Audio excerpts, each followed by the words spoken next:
Olá, bem-vindo de volta, amigos aqui do canal. Há um caminho sem volta em direção à heresia. Hoje vamos continuar, que nem no último episódio, falando um pouco mais dos livros da heresia do Horus, porque eu acredito que o melhor jeito de tu entender o Horus é a gente falar dos livros da heresia. Claro, disclaimer aqui, um termo de isenção de responsabilidade. Eu não vou ler o livro para você, só que faltava. Eu vou apenas fazer um resumo congruente da história, dos pontos mais legais e mais interessantes, fazer assim uma liberdade criativa aqui a ler para tirar uma zoação com o Fulgrim, porque, né, sou eu.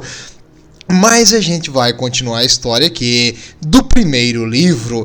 A heresia do Horus é bem pesada em conteúdo, então os livros às vezes vão ter que ser separados. Nesse caso, nós ainda estamos no primeiro livro e vamos falar um pouquinho mais de detalhes, algumas coisas que passou desapercebido e algumas coisas da psique do Horus, além de uma missão onde eles atuaram junto com duas legiões além da deles, para ver como eles agiam em grupo. Vamos começar então. Nós paramos em um mistério. Você lembra o nosso herói da energia, o grande Garviel Loker. O Garviel Loker é Loken, eu confundo, desculpa, o nome dele trava a língua. O Garviel Loken, tá. Garviel Loken tinha descoberto um pingente de prata no formato de uma cabeça de lobo. Ele não gostou nem um pouco disso aí. Isso aí já estava na investigação da morte de um relembrador também. Um civil que foi morto e fazia esses pequenas joias de prata. E por que isso aconteceu? Da onde veio isso? Ele sabia. Isso aí era o símbolo de uma sociedade secreta. Uma sociedade secreta dentro não somente dos Luna Wolves, mas também de outras legiões, os chamados Warriors Lodges, que seria alojamento dos guerreiros. Basicamente, essa é uma tradução literal. Essas Warrior Lodges eram uma sociedade repleta de segredinhos. Eles não faziam coisas públicas. Os seus membros, ninguém sabia quem eram todos os membros do negócio. Eles usavam esses símbolozinhos, esses pingentes, e eles tinham todos os rituais para entrar e para fazer como eles iam achar o local da reunião. Então, ele não gostou. No momento que ele viu isso aí, no quarto daquele que virou um demônio, ele ficou enfurecido. E a coisa que passou na cabeça dele: eu vou estourar esses caras com os dois pés, vou descobrir o que está acontecendo nesse Warrior Lodge. Isso aí deve ser a fonte de todos os problemas e da fraqueza que acometeu o meu colega. Mas no momento que ele estava pensando se ele vai estourar a porta desses caras com o pé direito ou com o pé esquerdo, o Tariq Torgeddon tem um motivo também de eu não ter trazido os livros da heresia do Horus até agora, porque os nomes, cara, não podia ser tipo um João, não, é o Tariq Torgeddon. Esse aqui é o último representante do Mournival. Eu faço esses vídeos basicamente da minha memória, então eu quase não anoto nada. Então, por isso que eu esqueço um nome aqui ou ali de vez em quando. Então desculpa se eu às vezes omito um nome, porque, né, é Tariq Torgeddon. E o Tariq Torgeddon, o que aconteceu? Ele era o quarto membro do Mournival, junto com Ezequiel Abaddon, o Horus Aximundi, ou Pequeno Horus, como a gente prefere chamar. Acho que Pequeno Horus é mais engraçado. O nosso agora, o herói da história, o Garviel Loken, e o Tariq Torgeddon, os quatro representavam o Mournival, o conselho próximo do Horus, e que também fazia parte das reuniões políticas e táticas, e eles meio que tiravam o Horus da reta. Então, quando o Horus queria fazer alguma coisa, ele fazia meio que um teatrinho para que o Mournival dele se expressasse. E o Mournival tinha um cara extremamente belicoso e agressivo, que era o Ezequiel Abaddon. Adon. Tinha um cara mais pro lado do agressivo e impetuoso, que era o pequeno Horus. Tinha um cara mais honrado, um pouco impetuoso também, mas ele era mais balanceado, que era o Tariq Torquedon. E tinha um cara extremamente honrado, extremamente seguindo a regra e o livro, que aí, no caso agora, era o Garviel Loken. E esse equilíbrio entre o cara mais ponderado e o cara mais agressivo era proposital. O Horus criou o Mournival para ser um equilíbrio de diferentes intenções e vozes dentro do seu comando maior. Por quê? Tu vai ter a opinião mais agressiva e tu vai ter a opinião mais ponderada. Independente do que o Horus quer, ele pede para um ou outro falar. E ele meio que, não, então você que deu a ideia, a gente vai fazer desse jeito, ó. E ele tira o dele da reta. O Horus era um cara muito, muito inteligente e manipulador. Só uma adição aqui para a história do Mournival, que eu não falei muito na última, porque me deu um branco e eu admito, eu não lembrei o nome do Torquedon. E tá, tudo bem. O Tariq Torquedon chegou no quarto do oficial que morreu e ele falou então com o Garviel Loken. Garviel, eu sei que você já deve saber, eu sei que tu sabe que eu sei que você sabe, que ele fazia parte do Warrior Lodge, desse alojamento de guerreiros, dessa sociedade secreta. E eu sei que tu deve estar pensando que essa sociedade secreta é uma coisa horrível e muito ruim, porque tu não gosta muito de segredos. E no caso, o Garviel Loken falou, sim, eu quero matar todo mundo que pertence a isso aí. Ele falou, calma, cara, eu também pertenço a isso aí, e eu vou te levar lá e te mostrar que isso não é nada do que tu tá pensando. Não faça uma reação acima da cabeça. Primeiro, veja com seus próprios olhos e depois tire as suas conclusões. Se tivesse sido outra pessoa que pedisse isso pra ele, ele provavelmente ia mandar prender.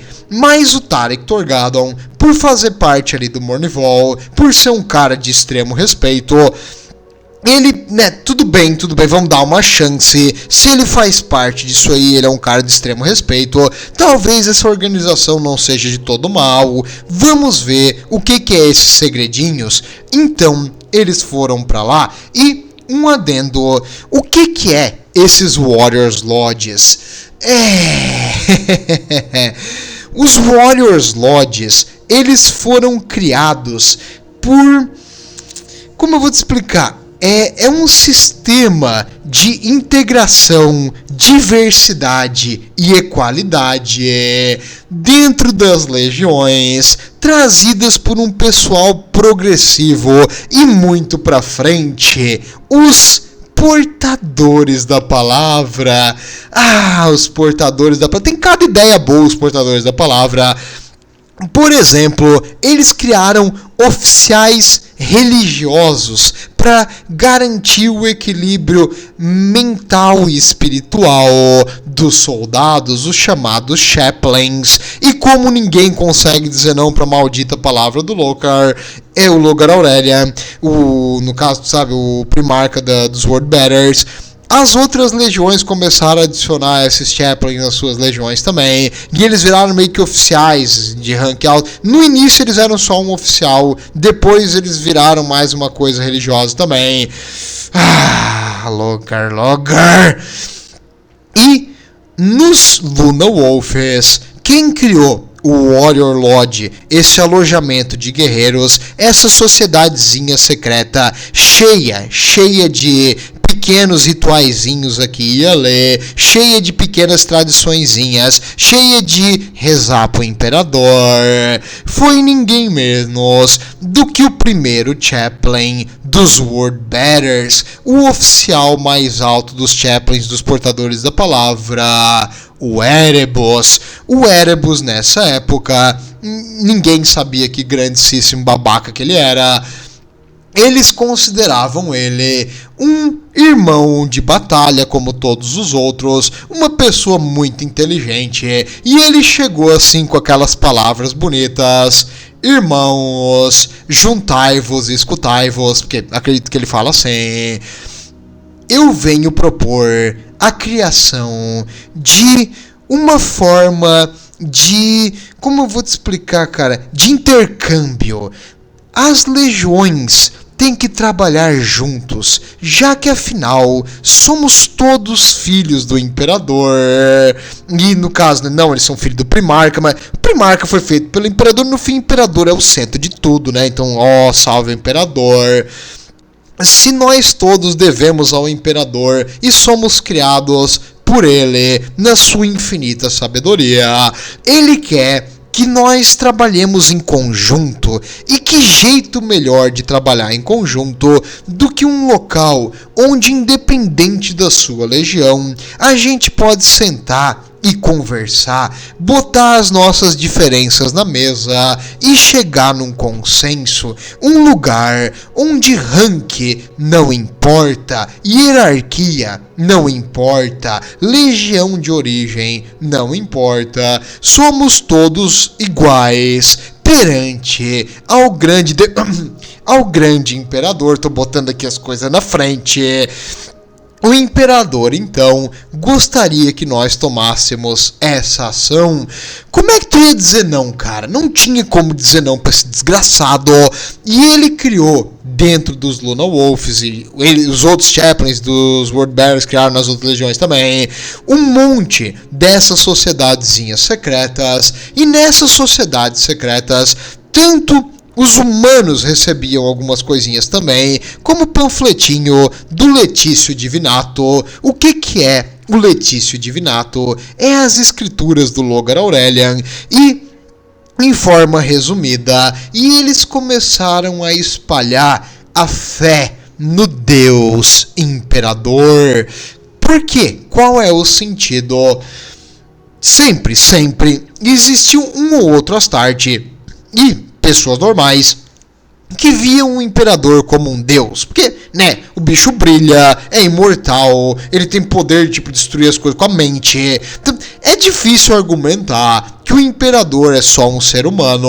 Claro, o imperador se cercava de pessoas extremamente cultas, intelectuais, e ele fazia de tudo para evitar esses cultos e essa crença, mas é meio que impossível as pessoas, num império tão vasto, não ter um ou outro que vai olhar, pedir pro imperador por proteção, pedir pro imperador por força, rezar pro imperador olhar por eles. É impossível, tu não vai conseguir tirar a religião totalmente do ser humano. E o Logar, cara, pra ele, a religião era fé, então ele queria espalhar isso aí. E, aos poucos, essa religião e culto imperial ao Deus Imperador começou a se fazer no ponto aqui onde a heresia está. Digamos que seria 1 a 2%, chutando aqui, da população humana no Império acreditava que o Imperador era um deus. Era uma minoria, uma coisa que dava para ignorar, nada demais. Mas com as ações dos portadores da palavra, esse número começou a aumentar e foi aumentando, e depois da heresia vai continuar aumentando e eventualmente vai chegar no Império que nós conhecemos hoje, onde aqueles que não acreditam que o Imperador é um deus estão errados e merecem ser queimados como herético, e todo mundo não só acredita, eles sabem que o Imperador é um deus. Deu tudo errado aí, culpo Erebus, os portadores da palavra, mas, até tem uma santa que depois vai aparecer aqui, que era uma relembradora que bateu uma foto a Elfrith Kila, que ela viu durante ali a invasão daquele falso império a criatura, o demônio aparecer e matar os relembradores, e naquele momento ela teve uma visão do imperador, do Deus Imperador protegendo ela, e aí ela teve certeza absoluta que o Deus Imperador a protege e ela virou uma devota fanática. Isso é importante porque ela vai virar depois a primeira santa imperial e, no caso, sendo uma mártir, uma santa, ela vai espalhar ainda mais a fé como se fosse fogo no mato. Então, nessa época que começou a dar errado, mas nós não estamos aqui para falar de humanos, nós estamos aqui para falar de super soldados atirando armas gigantes. Então vamos voltar para a história. O Garviel Loken, então, foi levado pelo Tarik Torgeddon para as profundezas da nave do Espírito da Vingança, a nave mãe do Horus. E eles atravessaram a parte da manutenção, decks assim escuros, completamente cheios de canos, vapor, e eles foram descendo, até que lá dentro, bem nas profundezas, um lugar onde quase ninguém vai, eles acharam uma porta fechada. Aí o Tarik fez um ritualzinho ali para abrir, e aí eles abriram a porta e entraram. Lá dentro estavam vários Astartes dos Luna Wolves reunidos, bebendo e conversando. Era um clube onde eles sentavam para beber e conversar. Era isso, era um bar. Esse Warrior Lodge não passava de um bar onde o pessoal vinha pra soltar aquela coisa humana de um super soldado. Por quê? Às vezes, tu tem um negócio preso na garganta. Às vezes, tu quer mandar um oficial àquele lugar, mas tu não pode. E aquele negócio vai afetar o teu funcionamento em batalha. Porque, digamos, se aquele oficial que tu quer mandar a merda tá numa situação de risco, às vezes a gente não consegue chegar lá em tempo. Então isso pode botar em risco vidas, botar em risco a efetividade das tropas, botar em risco no caso, eu vou dizer não a letalidade, mas a coerção entre os soldados. E ali, nesses Warrior Lodges, era um lugar onde tu sentava e falava o que tinha na tua cabeça. Não importa se tu é só um recruta agora recém-transformado em Astarte, não importa se tu é um veterano de décadas lutando pelo Horus, não importa se tu é um oficial, aqui todos são iguais e todos vão falar e escutar. Então era um lugar onde o pessoal falava, era um lugar onde fazia o que é de braço, era um lugar onde dava uns tapas aqui um na cara do outro, era um lugar onde o cara soltava, aquela necessidade, assim, o estresse, a raiva, que tu não vai conseguir conviver com todos esses super soldados por muito tempo, sem criar uma picuinha um com o outro. E aqui, eles ficavam tranquilos. Aqui era um lugar onde um recém-recrutado podia se sentir em casa, acolhido pelos seus colegas como um deles, não só como um inferior. Aqui, um oficial ia receber uma dose de humildade. Então, cara, ele se achava demais, você tá nos botando em risco sem necessidade, foca no que tu tá fazendo, tu tá querendo glória pra ti mesmo, presta atenção, o dever do oficial é valorizar a vida e a efetividade de seus homens, e tu tá pensando só no teu rank e em ganhar pontos com o Horus. Então, ele só que conversava, falava, botava pra fora o que tava pensando. E o Garviel não gostava de toda aquela coisa de segredo, tanto que ele quase recusou entrar pro Mournival. Por quê? Porque tinha uns rituais que que o primeiro Mournival foi feito à luz do reflexo da lua na água. Aí tem todo o ritual que ele tem que ser ranqueado, por Mournival, num local onde reflete uma lua. É porque eles são Lunar Wolves, né? Os lobos lunares. Mas ele quase recusou entrar pro Mournival por causa disso, mas não dá pra recusar o Horus, porque é a primarca dele. Mas ele tava meio nervoso com esse negócio ali, de ter tem que ter uma joinha especial pra entrar. Não é qualquer um que é aceito. O que fica aqui morre aqui, a gente não fala disso pros outros. Ele não gostava disso aí. Mas ele reconheceu que não era nada maligno. Erebus, seu desgraçado, teu pescoço tá salvo por enquanto. E o Erebus provavelmente deu um sorrisinho. Aqui somos todos irmãos. Calma, tô adiantando o que vai acontecer. Aqui somos todos iguais, meu amigo. Sente-se, seja um de nós. Ele não quis participar, mas ele entendeu que isso aí era um negócio não ruim. Era um clube, basicamente um clubinho.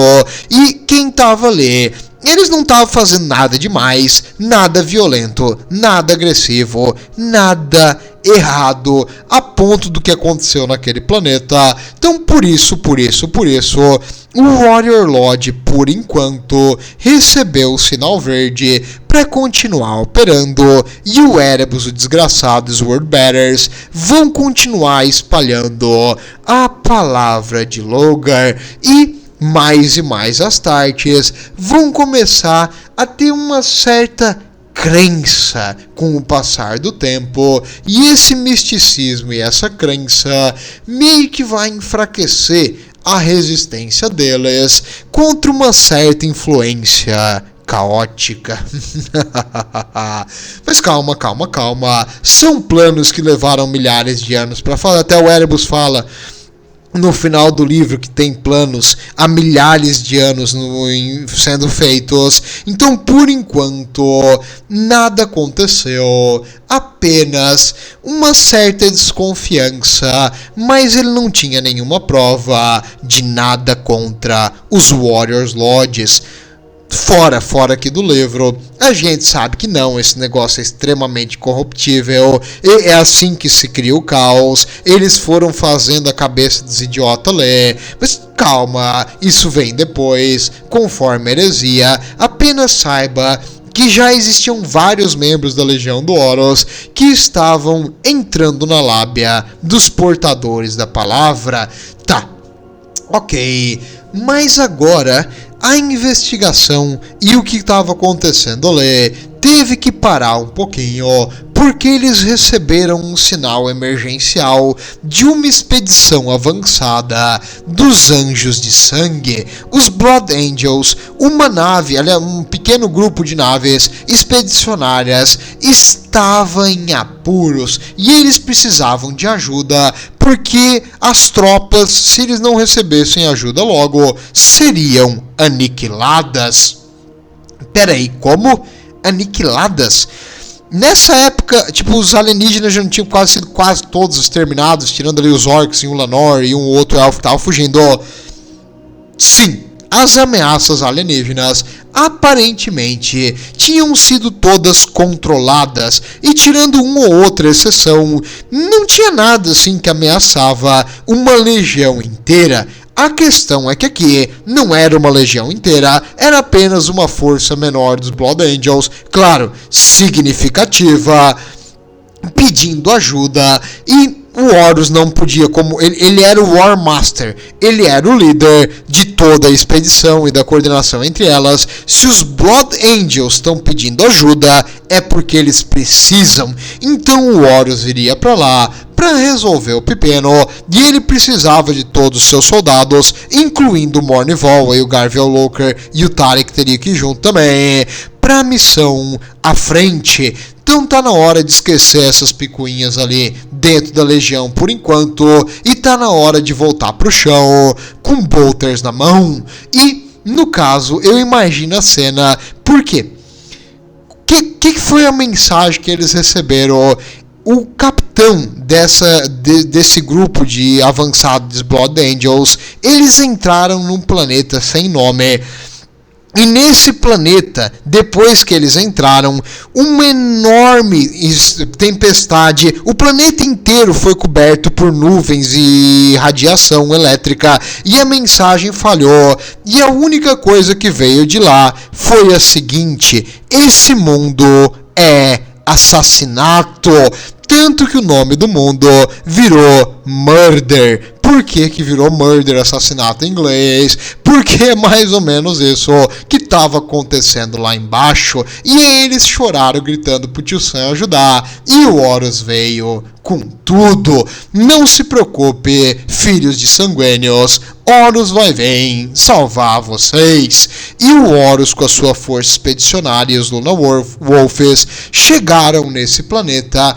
Hoje, a localização do planeta chamado Assassinato.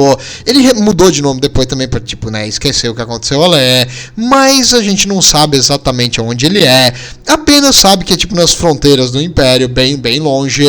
E chegando lá, o que aconteceu?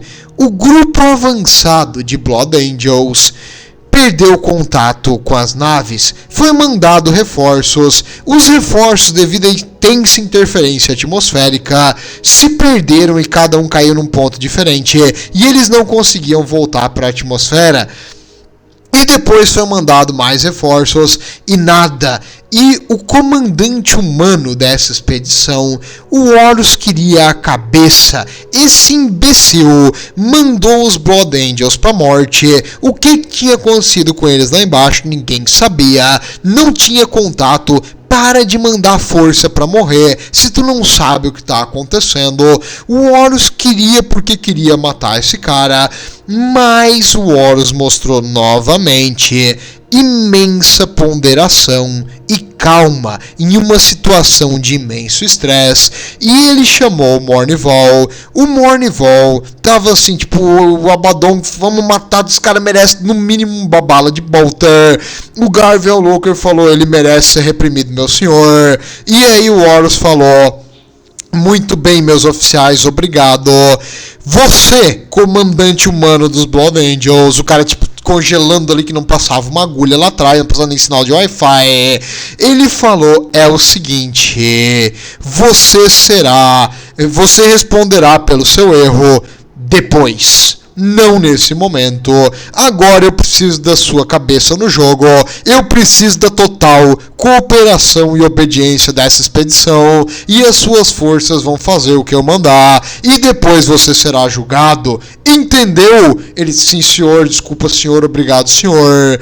E no caso, eles agora estavam sob o comando do War Master, que deveria avaliar o que estava acontecendo antes de agir de forma tão idiota, de simplesmente mandar mais soldados para desconhecido. Temos que avaliar o que está acontecendo e como melhor proceder. Então o Horus fez a tática de esperar. Tá, peraí. Os Blood Angels estão lá embaixo, seja lá fazendo o quê? Ninguém vai ajudar eles? Não, calma. Quando homens lindos, fortes, bombados, loiros de cabelos ao vento, filhos de sanguíneos, estão em perigo, os seus heróis virão galopando, e esses seus heróis são ninguém menos do que os Emperor's Children. Os soldados de Fulgrim vieram para cá, uma expedição dos Emperor's Children estava perto e respondeu ao chamado antes do Horus, e sentindo que os seus gatinhos estavam em perigo, eles não hesitaram em mandar mais homens lá para baixo, porque se a situação tá dura, se tem alguém que aguenta, é o Emperor Children. Eles foram lá para resolver o problema dos Blood Angels, para salvar os seus princesos. Porém, aconteceu com eles a mesmíssima coisa que aconteceu com os Blood Angels. Ora, não precisa ser um gênio para saber isso aí. E as naves, as cápsulas de descida, completamente perderam contato com a atmosfera. Os sensores, radar não funcionavam. E eles se espalharam numa, toda a superfície do planeta, eles foram sendo jogados por tudo quanto é canto, e agora eles não sabem. Algumas naves bateram no chão e explodiram, outros simplesmente chocaram contra pedras, outros caíram totalmente fora de onde estava marcado, porque estava interferindo com os sensores, com o movimento, com os aparelhos eletrônicos. Então agora os Emperor's Children estavam ilhados, assim como os Blood Angels, nesse planeta alienígena, e o Horus não iria cometer o mesmo erro que esses dois, ele iria tentar resolver. Mas como lá na atmosfera não está acontecendo nada interessante no momento, vamos falar do que está acontecendo no planeta. Os Emperor's Children vieram para cá em força E agora que as tropas deles estavam espalhadas, o número que veio não influencia mais muito, porque estão em grupos pequenos. Não subestime um Astarte, mesmo em grupo pequeno. Eles então procederam para tentar achar algum ponto de encontro onde eles poderiam reunir os sobreviventes, e eles acreditavam que cada um iria fazer a mesma coisa. E aqui a gente segue a história de um oficial relativamente novato, mas muito experiente e bom em combate, chamado Lucius. Você deve conhecer ele do futuro como Lucius o Eterno, mas nessa época era só Lucius. Pros amiguinhos, Lucinha. Mas no caso, né, Emperor Children, vamos lá, o Lucius aqui. Ele agora estava com seus soldados e eles deveriam achar um local para encontrar o resto dos sobreviventes, tanto dos Blood Angels quanto dos Emperor Children. E como era esse planeta? Era um planeta relativamente sem nada assim digno de nota. Grandes planícies cobertas por uma vegetação alta. É como se, sabe aquele mato alto do Jurassic Park 2? Mais ou menos isso aí. Era um mato alto assim, que cobria até o Astarte.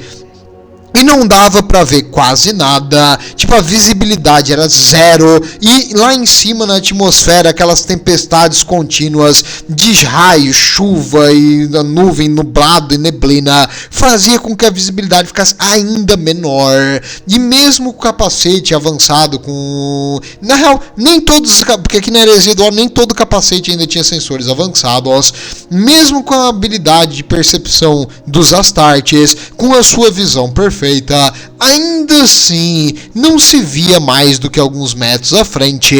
Então eles fizeram uma formação próxima e foram seguindo no meio daquela densa vegetação em busca de alguma coisa para ver. Quando eles saíram um pouco depois do ponto de pouso, eles descobriram o que provavelmente aconteceu com os Blood Angels. Um dos soldados dos Emperor Children foi atacado ferozmente por uma criatura alienígena gigantesca. A criatura veio do nada. Ela pulou da grama com duas imensas pinças, como se fosse... Imagina a garra de uma aranha, a quelícera de uma aranha. Ela veio e enfincou aquela quelícera no peito da armadura do super soldado. A armadura é feita de ceramite. Era para resistir a uma explosão essa desgraça. E de algum jeito absurdo, a velocidade, o peso e a força daquela pinça conseguiu penetrar a armadura de ceramite, penetrar os ossos reforçados do peito do Astarte e machucar gravemente os seus órgãos internos, levando à morte. Imediatamente eles tentaram atirar na criatura, que fugiu pro mato. Ela veio, atacou e sumiu. De repente, outra criatura veio e milésimos de segundo atacou outro Astarte pelas costas. O Lucius puxou a sua espada de energia. O pessoal começou a puxar a espada. Eles tinham milésimos de segundo para responder. E quando a criatura vinha, eles enfincavam a boca e a criatura morria rapidamente. Enquanto eles tentavam desviar daquelas... Cara, uma velocidade imensa daquelas quelíceras que vinham atacar o Astarte. Quando eles mataram a primeira, eles perceberam que isso aí era uma forma alienígena parecida com uma aranha, e eles decidiram chamar esse bicho de Mega Arachnides. Nome bonito, nome faz sentido, parece uma aranha, é grande, é extremamente absurdo. Mega Arachnidio, legal, bom nome, legal, bom nome. E agora que eles mataram o primeiro desses bichos, ia ser o primeiro de muitos. A cada poucos passos que eles davam, no meio daquela vegetação densa, mato alto, porque a vegetação densa é floresta, é só mato aqui. Uma dessas criaturas aparecia do nada e atacava os Astarte. Os Bolters, cara, eram efetivos contra as criaturas? Eram, muito por sinal. A bala de Bolter conseguia penetrar a pele da criatura e estourar ela por dentro. O problema é que tu não tinha tempo de mirar e atirar, por isso armas de mano a mano foram preferenciais aqui, e eles continuaram avançando a caminho de alguma coisa alta. No meio, ele encontrou um outro regimento dos Emperor's Children, do Saul Tarvitz, e agora o Lucius e o Saul Tarvitz iriam junto com seus regimentos, lutando contra aquelas que os dois estavam sendo atacados por aquelas criaturas que já tinham baixa, e eles iriam continuar procurar algum ponto alto para encontrar com o resto dos Emperor's Children. E felizmente, à distância, eles viram uma gigantesca árvore. Chegando mais perto, eles perceberam que aquilo não era uma árvore. Parecia uma árvore naquela neblina ruim de ver ali, mas era, na verdade, uma formação rochosa. E o Saul, agora no comando por seu oficial veterano, olhou para aquela formação rochosa e ele viu que ela era feita em cima. Aqui eu não achei nada que parecia isso aí no mundo real. Aí eu trouxe essa imagem aqui pra te ver uma formação rochosa que parece uma árvore. Lorde, isso aí não parece uma árvore. Imagina que parece uma árvore, não me estressa. Aqui é áudio, o visual aqui é só pra ter uma noção. Bem, aquela formação rochosa que parecia uma árvore era algo não natural, era uma espécie de construção, e lá em cima tinham várias estacas, como se fossem estacas de pedra, e nessas estacas de pedra estava pingando sangue humano, e lá estavam os corpos de vários Blood Angels que haviam sido mortos, empalados ali. E lá em cima, uma variação esquisita daqueles mega aracnídeos estava sugando e comendo os corpos. Uma criatura, como se fosse aquele mega aracnídeo alado. Peraí, eles voam agora. Sim, as aranhas voam agora.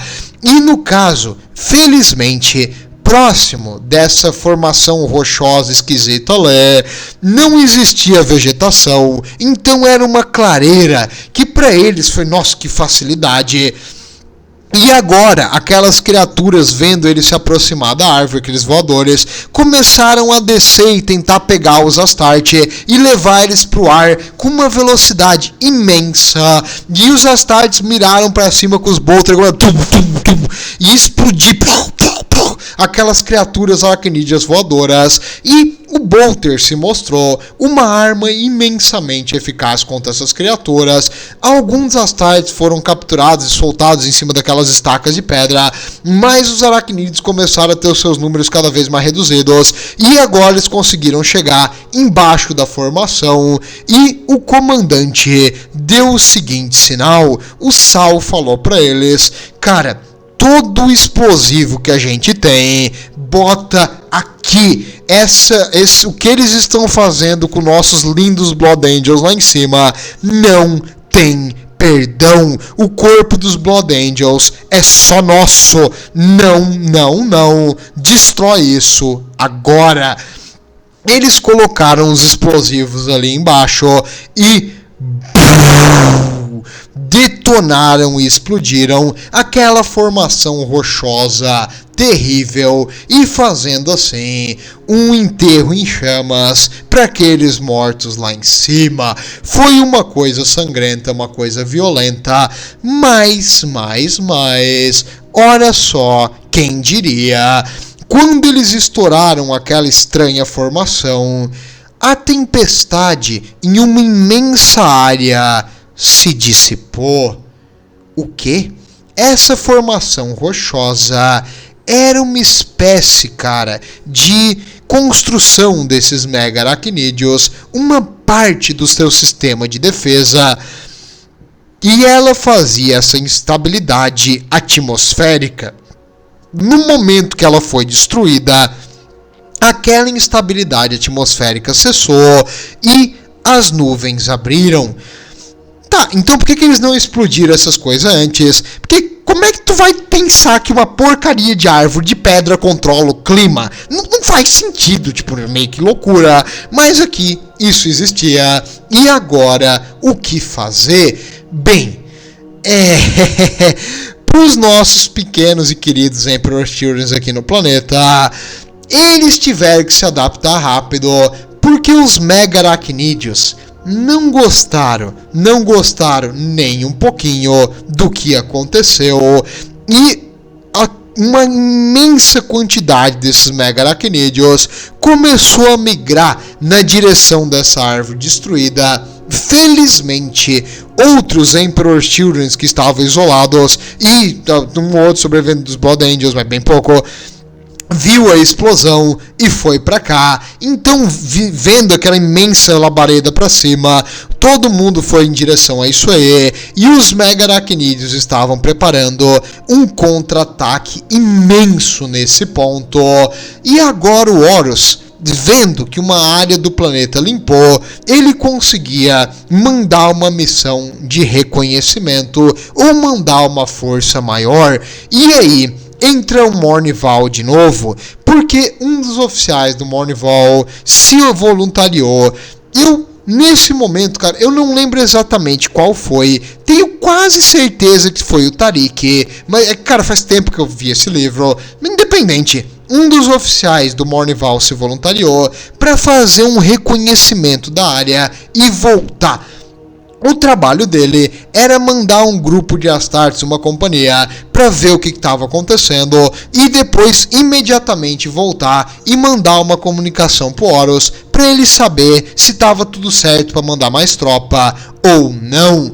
Então, lá embaixo, os Emperor Children estavam fazendo a briga da vida deles, lutando contra aquelas nojentas aranhas. Eles se juntaram e fizeram uma formação defensiva ali ao redor da clareira, onde antes era aquela árvore.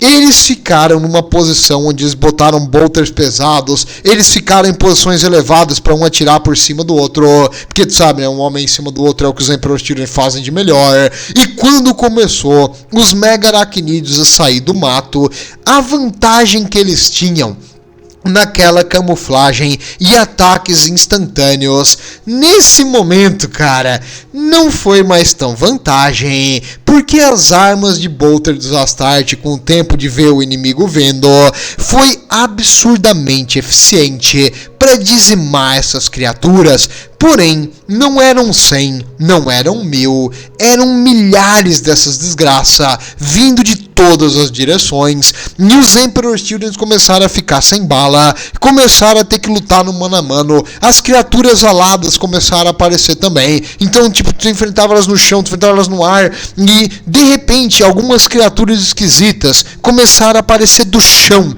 uma espécie de larva, mas a larva, felizmente, não parecia interessada em matar os Emperor Children, parecia mais interessada em comer os rejeitos daquela árvore de pedra que foi destruída, e elas comiam aqueles rejeitos da árvore de pedra e elas faziam um cocô que era meio que um bloco de construção da árvore normal. Então eles estavam tentando reconstruir aquela formação. Os Emperor Children obviamente não queriam sujar a botinha, então mataram de longe com uma varetinha. Aí, matou. Pronto, para não sujar com aquela larva nojenta.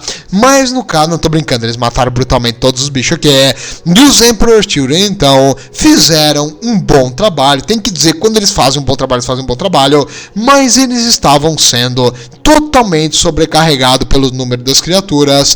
Quando drop pods com armas automáticas, com reforço dos Luna Wolfers, começaram a aparecer. Thunderhawks dando rasante, atirando com todas as armas, com mísseis no meio daquelas criaturas, abrindo ainda mais clareiras no meio daquele matagal. E de repente, quando viram que estava tudo certo, foi mandada uma mensagem para a atmosfera, e o Horus sabia que dava para reforçar e destruir tudo. Nesse momento, quando o Horus viu ali o tipo de inimigo que eles estavam enfrentando, ele falou: finalmente, obrigado papai por ter mandado isso pra mim. Por quê? O Horus estava de saco cheio, cara, de enfrentar humanos. Por quê? Quando tu enfrenta um humano, o Horus queria fazer um negócio na base da diplomacia, na base da paz, sair com as mãos limpas, fazer um negócio tranquilo. E quando a diplomacia falhava, ele se culpava. E ele achava que a vitória por guerra contra humanos não era certo. E praticamente tudo que estava acontecendo até agora era vitória contra humanos. E aí tinha que matar um monte de gente. Ele não gostava. E o Horus estava com peso dessas falhas, porque ele assumia para si essas falhas. E aqui não tinha diplomacia com essa desgraça. Esse bicho é um alienígena feio e horrível que merece um tiro de bolter. Ah, que bom. Dá pra matar tudo sem pensar nessas questões ético-morais. Que alegria, que felicidade. Então ele deu a ordem. Começaram a descer tanques, rhinos, transportes pesados e mais Lunar Wolves começaram a estourar, explodir, queimar aquela grama alta e ir avançando com base nesse ponto, achando outras dessas árvores, destruindo. E agora era hora de pacificar um planeta e matar alienígenas. Ah, que diversão! Além disso, para alegria do nosso Horus, quem vem lá? Os filhos dos sanguíneos morreram aqui, não é mesmo? O anjo de sangue não iria deixar esse pessoal morrer em vão. No espaço, várias naves de reforço imperial começaram a aparecer e os sanguíneos veio liderando o contingente principal dos anjos de sangue. O Horus, quando viu isso aí, cara, ele falou: The Brother! Os sanguíneos falou: The Big H! E os dois se abraçaram. Vamos matar esses bichos. Vamos vingar todos os Astartes mortos aqui. É pra ontem. Bora descer lá. Aí os sanguíneos desceu assim voando com o Horus no colo. E aí ele botou o cabelo dele em cima do Horus. Fez uma brincadeirinha. E o Horus com o cabelo. Ah, que coisa bonita. Não, isso não aconteceu. Mas deveria, porque eles se adoram. Pense num pessoal aqui que é amigo um do outro. E os dois agora lutando lado a lado. Que parceria, que broderagem e que massacre de alienígenas. Bilhões daqueles mega aracnídeos foram mortos com base em tiro de bolter, explosivos pesados. E não só isso, porque só 2 Primarca e 2 Legião, 3, né? Porque os Emperor também estavam em parte aqui, mas menor número. Mas pra que só isso? Se a gente pode sempre adicionar sal na ferida, eles trouxeram também uma motherfucking Emperor Class Titan. Então uma titã gigantesca da Legio Mortis desceu aqui. Então imagina aqueles aracnídeos quando de repente começa a vir uma salva de mísseis gigantes da titã, detonando uma área onde elas ficavam daquela grama horrível, matando milhões delas. Cara, foi lindo. A titã, mirava numa dessas árvores de pedra na distância de várias centenas de quilômetros. Abriu uma cratera e destruía aquelas árvores de pedra desses bichos. Não sobrava nem resto para as larvas comer. Muito bonito. Ah, vitória doce quando é brutal. E o Horus agora se diverte. Todo mundo feliz ali, sem nenhum celular na mão novamente. Olha só que momento alegre. Entre 2 irmãos, uma titã. Ah, bons tempos da heresia do Horus. Bom tempo da Grande Cruzada. Desculpa, heresia do Horus não aconteceu. Da Grande Cruzada. E assim, o Horus e seus irmãos, seu irmão no caso, continuou lutando contra essas aberrações. Nada parecia tirar a alegria disso aí. Que momento feliz, cara. Eu só queria deixar essa imagem aqui. Não sei se essa imagem foi exatamente dessa batalha. Acredito que foi. Parabéns pro artista que fez. Porque quando eu imaginei um mega aracnídeo, eu imaginei isso aí. E quando eu imaginei os Lunar Wolf massacrando esses bichos. Muito bom, cara. Que coisa maravilhosa. Você que desenha, faça arte, é legal, é bom. E divida sua arte aqui com a gente. Se você quiser sua arte aqui nos vídeos do canal, bota lá no Discord, me marca. Ou pede pro Edu me falar, porque eu tem a atenção de um peixe dourado, mas se você é um artista e faz alguns desenhos sobre esse negócio, quiser botar aí, eu vou trazer aqui e vou botar o seu nome no crédito. Então, fique à vontade, vocês têm um dom artístico, tem que ser valorizado, parabéns.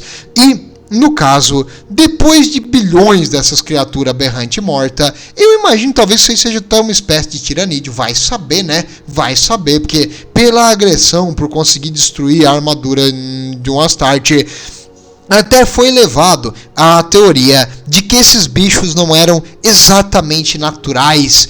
Por quê? Porque eles tinham uma força descomunal, uma velocidade imensa, e até mesmo Lucius, do Emperor's Children, disse que o movimento e o ataque dessas criaturas era lindo, bonito e semelhante à perfeição, o que para um Emperor's Children falar bem do inimigo, cara, é muito difícil mesmo.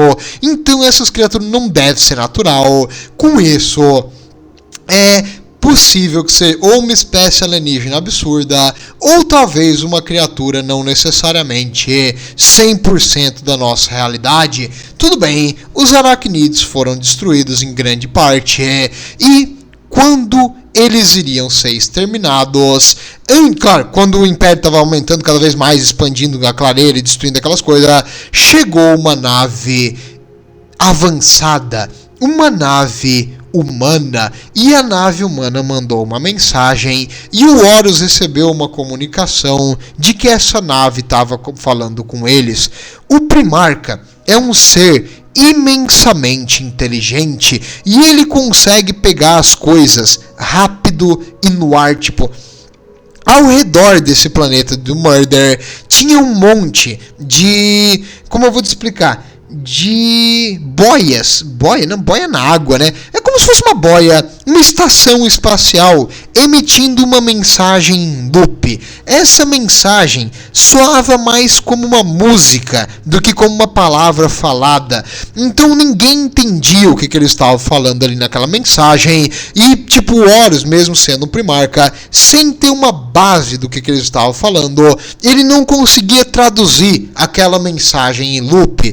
Ele imaginou depois que provavelmente isso aí era um aviso para que tinha criaturas perigosas ali embaixo, mas agora com essa nave mandando uma comunicação para ele deu um momento assim de eureka, e ele entendeu exatamente o que essa linguagem falava. Aí ele fez aquela cara do The Office, assim, sabe, que tu puxa os dentes para fora e morde o lábio.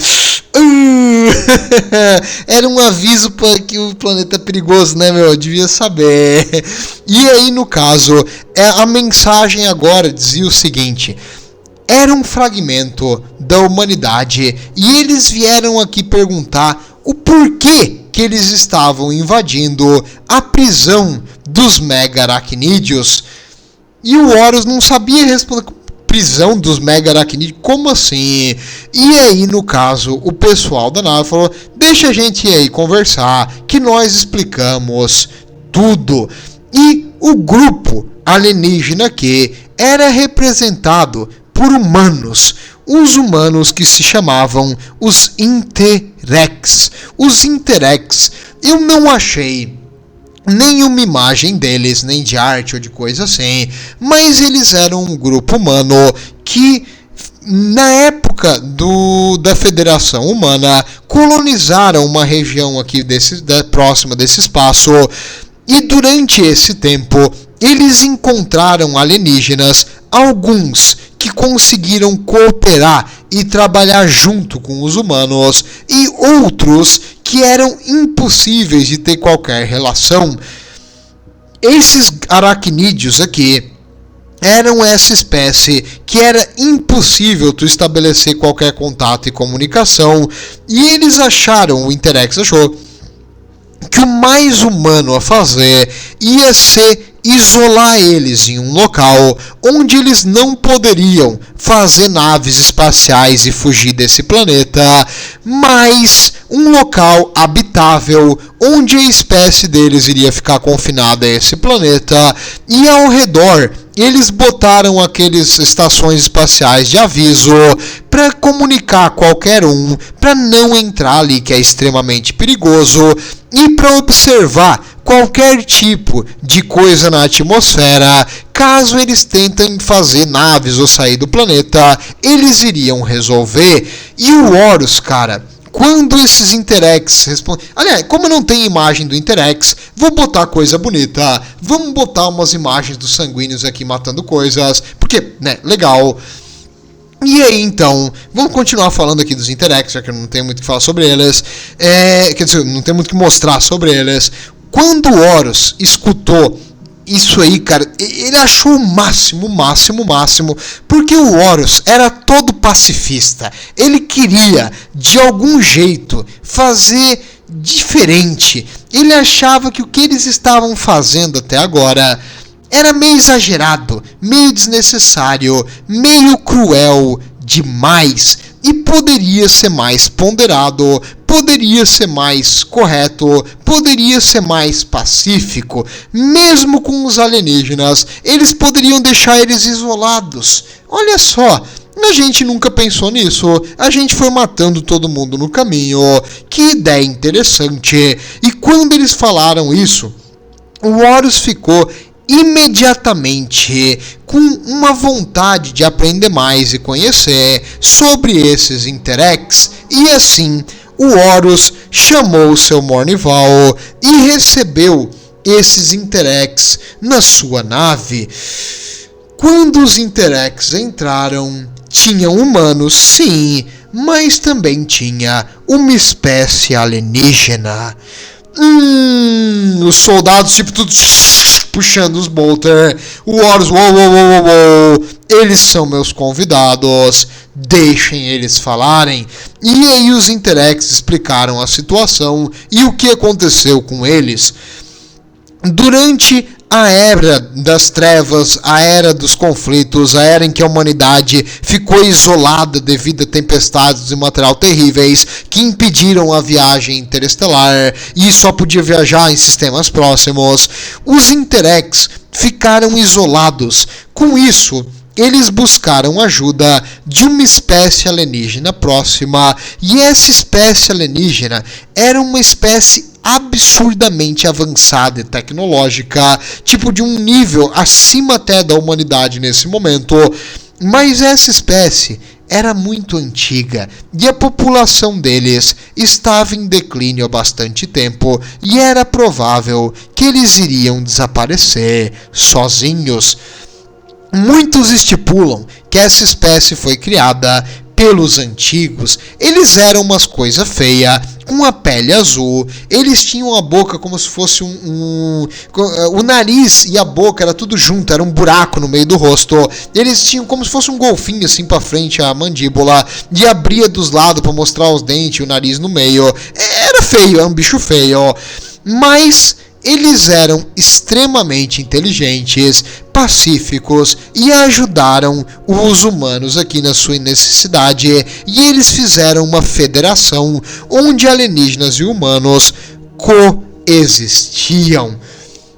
Nesse momento, alguns começaram a perder a paciência e o Horus falou que legal, eu gostaria de conhecer mais sobre vocês e gostaria de mostrar a vocês e convidá-los a fazer parte do Império Humano. Os Interex demonstraram muita alegria por ter novamente encontrado a humanidade. Eles achavam que talvez eles fossem os últimos sobre ficar isolados por muito tempo, e agora eles gostariam sim de reestabelecer contato diplomático e aceitar o Império com base no conversa e a coisa que eles vão fazer. Então eles iriam se encontrar em um planeta neutro, aonde os Interex já fizeram um planeta principalmente para receber pessoas de fora. Um planeta tipo que não era essencial para a Federação dos Interex, porque tu nunca se sabe no espaço, tu não quer convidar os Necron ou os Dark Eldar para tua casa, então tu vai convidar eles para um planeta onde, se fizer alguma coisa de guerra,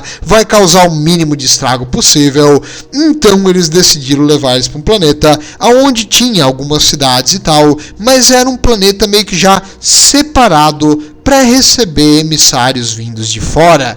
E quando os Interex saíram, começou uma discussão no Mournival. No caso, o Ezequiel Abaddon bateu na mesa. Parou com essa palhaçada, Horus. Eu sempre te segui, cara. Mas isso aí não. Alienígena não. Aqui tu tem que botar uma linha. Esses humanos estão contaminados pelos alienígenas. Eles têm que morrer. Os alienígenas têm que morrer. Vamos lá com armas na mão. Matar todo mundo. Você tá fazendo errado, Horus. Aonde foi que Horus trocou a inteligência pelo medo do alienígena? E aí o Horus falou, quieto. Cala tua boca, vira a boquinha pra lá, Abaddon. Ele tirou assim uma luva e deu um tapa, pá! E o Abaddon ficou quietinho. E ele falou, Abaddon, se retire. E o Abaddon, se retire, Abaddon. O Abaddon, se retire, Abaddon. E o Abaddon saiu. Ele falou pro pequeno Horus, vai atrás e fala pra ele que se ele quiser pedir perdão de joelho, eu talvez aceite. O Horus mostrou aqui quem é que manda. E no caso, ele decide. Eles iriam entrar em contato com esses caras.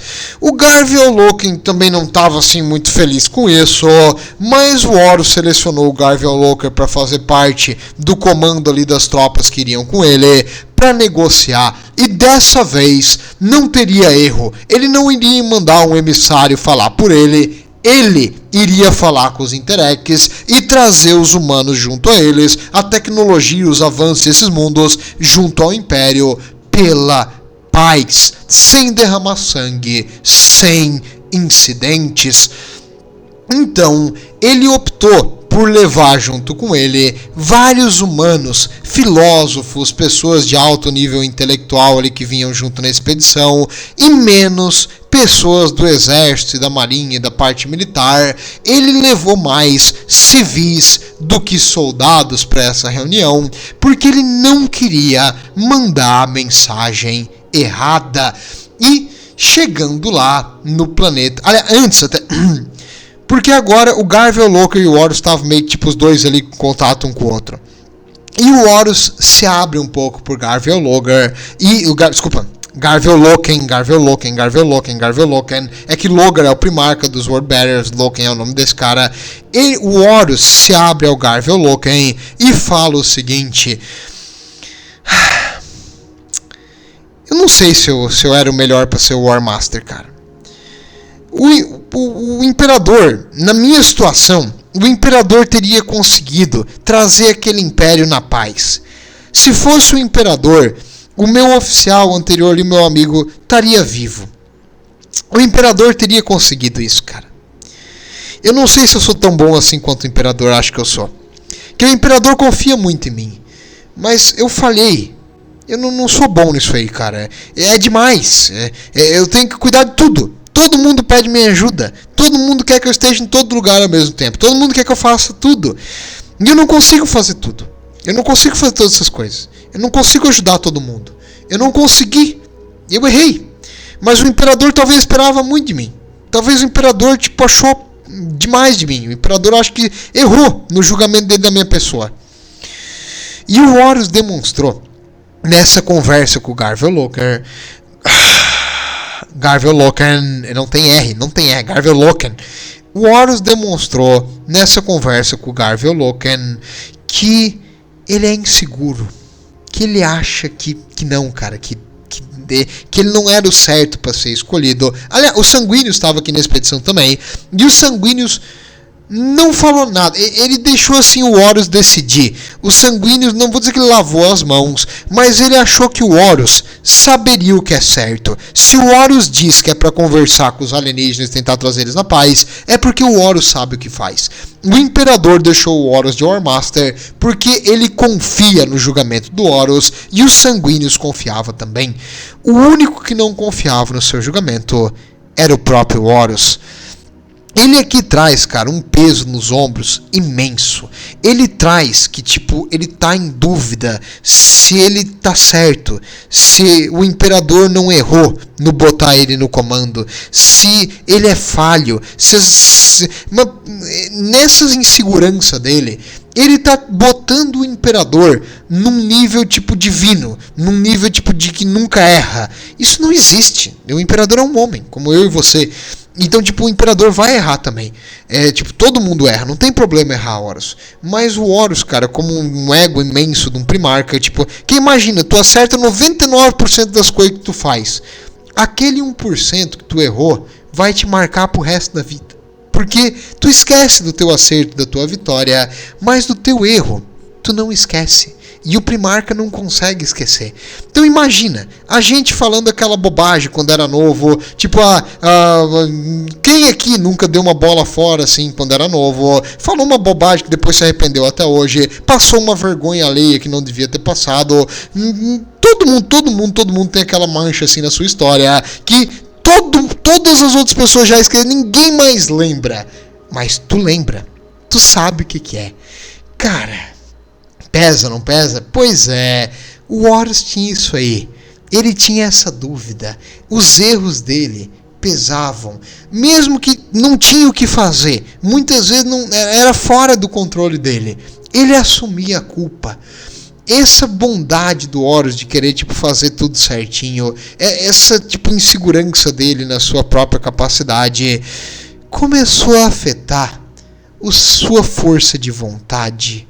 A sua resistência mental e dúvida, ansiedade, insegurança. Isso aí é uma porta aberta para uma certa ruína, não é mesmo? Fica com isso na cabeça, porque agora o nosso Mournival estava separado, o Ezequiel Abaddon tava puto, o pequeno Horus Aximand tava junto com ele, o Tariq ficou para trás e o Garvel Loken iria na missão de segurança. Eu só quis trazer aqui também essa imagem do Mournival porque eu achei ela muito bonita. Parabéns pro cara que fez essas miniaturas. Isso aqui eu acredito que não são miniaturas oficiais da Games Workshop. É uma coisa que eles falam que é custom made, que é ele mesmo que montou. Achei muito bem feito. Parabéns. Falando tem cada artista nesse mundo. E eu vou usar essas imagens aqui porque eu gostei bastante. E tem o nome deles para eu não esquecer. Obrigado. Então eu vou trazer essas imagens de vez em quando na história para te lembrar quem é quem. Fica de olho porque provavelmente isso aqui vai repetir várias vezes durante os livros da heresia. Tá, agora o Horus e os Sanguíneos então, mesmo não tendo concordar que os alienígenas devem ser confiados, o Horus achou que se os alienígenas estavam coexistindo com os seres humanos, eles provavelmente não eram agressivos, e pelo que os humanos ali falaram, esses alienígenas estavam meio que em declínio, então eles iriam morrer sozinhos, todo mundo ganha, vitória por vitória, e o Horus quis mostrar para esses alienígenas que ele era pacífico, então ele tentou levar o mínimo de força militar possível, e esses alienígenas, esses humanos, os Interex, fizeram o contrário. Eles tentaram mostrar coisas militares pro Horus, porque era um caso de um querer agradar o outro, porque eles viram que eles eram soldados, imaginaram que eles iam querer tipo ver um museu militar, e eles levaram então as forças lideradas ali pelo Horus para esse planeta, junto com outros emissários, para um museu militar. E nesse museu militar, lá no planeta, eles viram um pouquinho da história desses Intereques e dessa espécie alienígena que coexistia com eles. E essa espécie alienígena, ela conseguia fazer uma arma especial que hoje eles tinham proibido. Uma arma chamada metal vivo. Como assim metal vivo? Era uma espécie de metal que a arte de fazer isso aí agora já tinha sido perdida, porque era uma coisa meio obscura, maléfica, e utilizava o poder de uma dimensão paralela para trazer uma propriedade não natural para aquela lâmina, e essa lâmina era chamada por essa espécie dos Interex de anatema. O que é um anatema? É um metal vivo, mágico, e essas lâminas, o anatema, era considerada também ali chamada de arma Nêmesis. Como assim?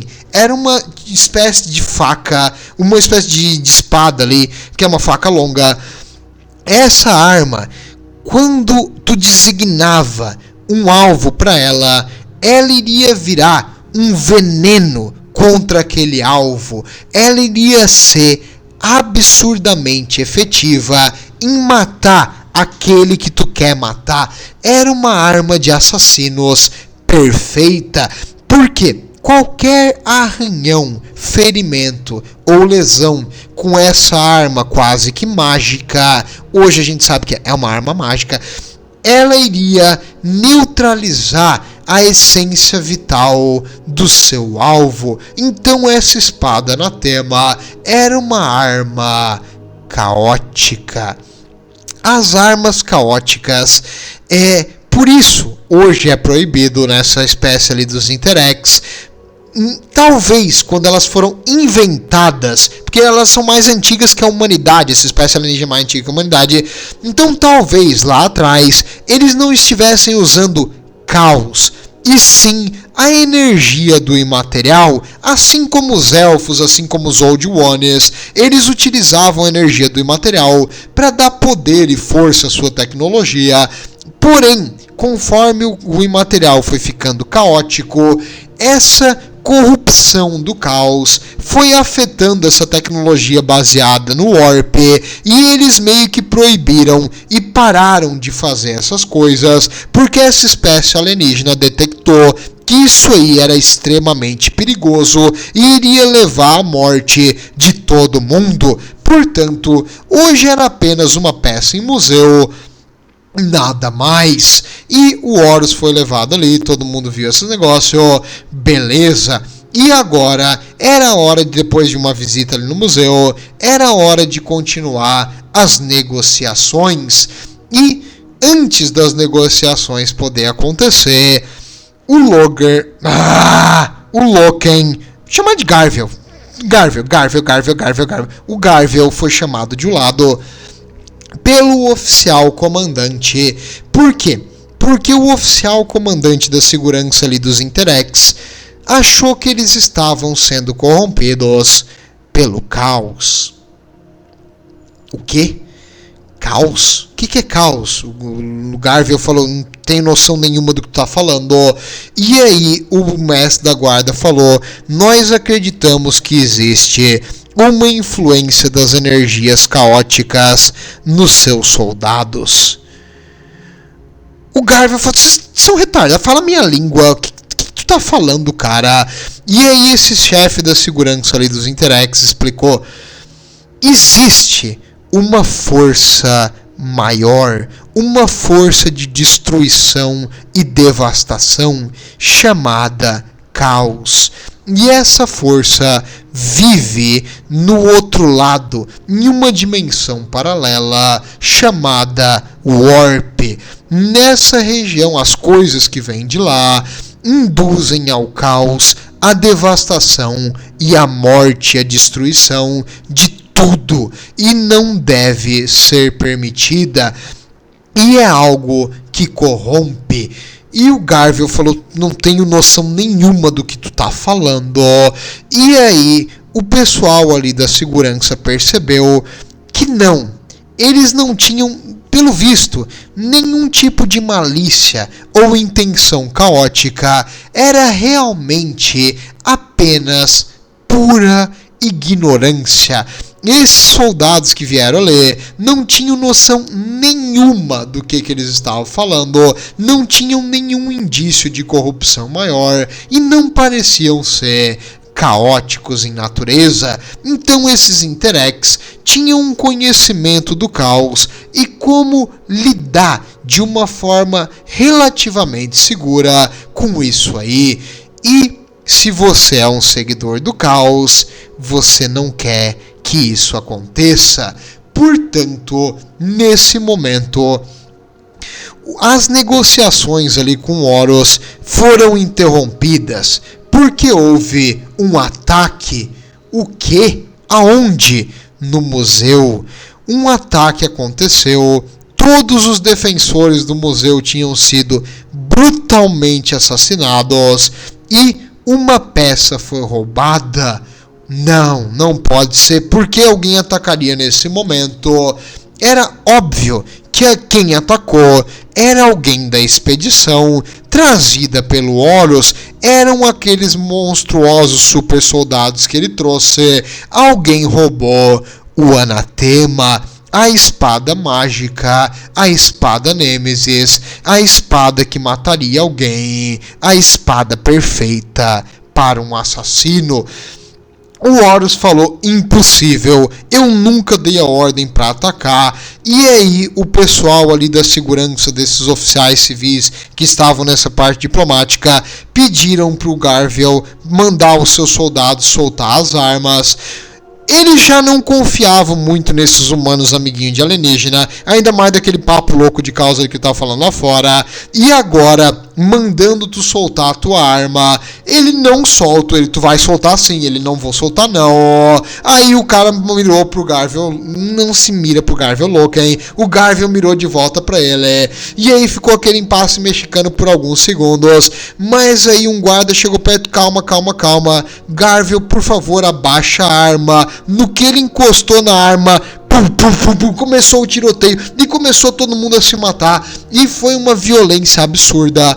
Claro, o Horus estava ali. Então, os soldados da guarda se entregam, não tiveram nem chance, e eles foram massacrados, e o Horus começou a se retirar junto com seus soldados em seguida, porque estão no planeta inimigo, e eles começaram a voltar para o transporte e sair dali de imediato. O que aconteceu? O que houve? Bem, alguém atacou o Interex, alguém acabou com a relação e qualquer tipo de diplomacia que iria levar o Horus a um conhecimento maior do perigo e do medo e de como controlar essa coisa caótica. Então, tudo deu certo para alguém maléfico. Se o seu plano era semear o caos, era impedir que o caos fosse controlado e ter uma arma para um assassinato perfeito, você conseguiu. Mas quem seria tão mau, cruel e vilanesco para fazer algo desse tipo? Quem estava planejando há muito tempo um assassinato e trazer o caos para dentro dos soldados imperiais? Quem estava de olho no maior dos alvos, o comandante da expedição, o nosso querido Horus, desde o começo?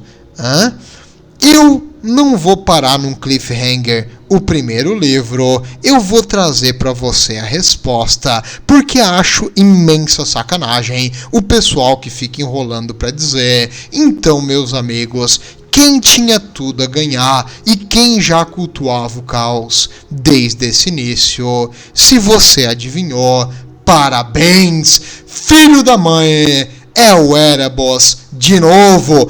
Esse desgraçado roubou a espada, matou o pessoal, criou um incidente diplomático e semeou a semente do caos.